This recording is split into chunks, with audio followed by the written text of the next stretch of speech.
Sekarang kita masuk ajaran pertamanya, Al-Hallaj. Jadi ada revolusi besar yang dibawa oleh para sufi Persia. Jadi sebelum muncul para sufi ini, banyak umat Islam, di situ disebut awam, yang meyakini bahwa untuk ketemu dan kontak sama Allah itu ada pakemnya. Harus ikut aturan-aturan formal dan resmi. Harus manut petunjuk yang berwenang. Apakah itu ulama, apakah itu kiai, apakah itu. Nah, para sufi ini membongkar itu, bikin revolusi besar dengan menunjukkan bahwa ndak setiap orang bisa ketemu Allah. Setiap orang bisa ngobrol sama Allah. Ndak ada jarak, ndak butuh perantara. Syaratnya apa? Bersihkan egomu, bersihkan dirimu sampai kamu layak untuk Allah datang padamu. Jadi kalau dirimu bersih, Allah layak datang, Allah akan datang. Singkirkan sifat-sifat duniawi. Dengan asumsi ini terus para sufi merumuskan banyak sekali ajaran yang intinya adalah setiap kita bisa berhubungan langsung sama Allah. Tidak harus pakai banyak perantara macam-macam. Nah, ini sebenarnya kritik zaman itu pada dominasi orang-orang Arab. Jadi Persia ini awalnya adalah dinasti besar, kerajaan besar menguasai hampir 3/4 dunia. Begitu Islam datang, dia kalah. Terus apalagi sejak era Umayyah dilanjutkan sampai Abbasiyah, ada bau Arabisme yang kuat. Gubernur harus Arab, khalifah harus Arab, apa-apa harus Arab. Bahkan ulama, kiai dianggap Arab lebih afdol, yang jenggotnya lebih panjang, yang jubahnya lebih.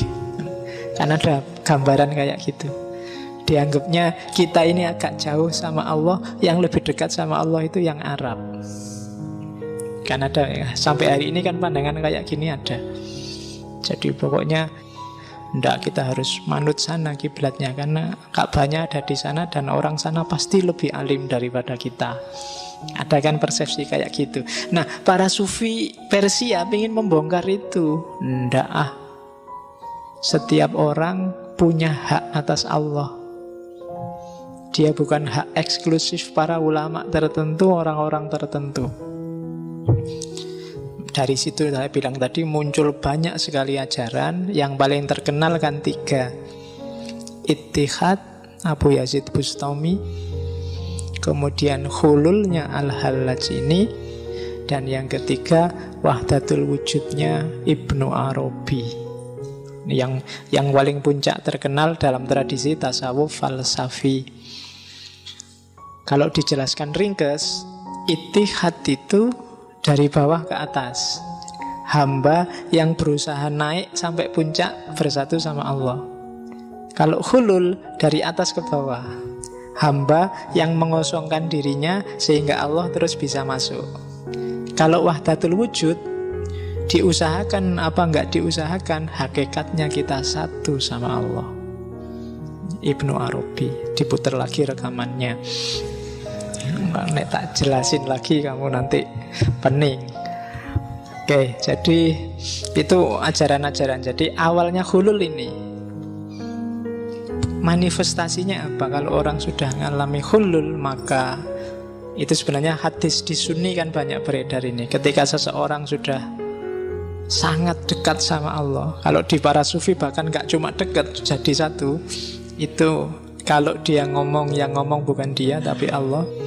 Kalau dia mendengarkan, kalau dia berbuat, semuanya bukan dia tapi Allah.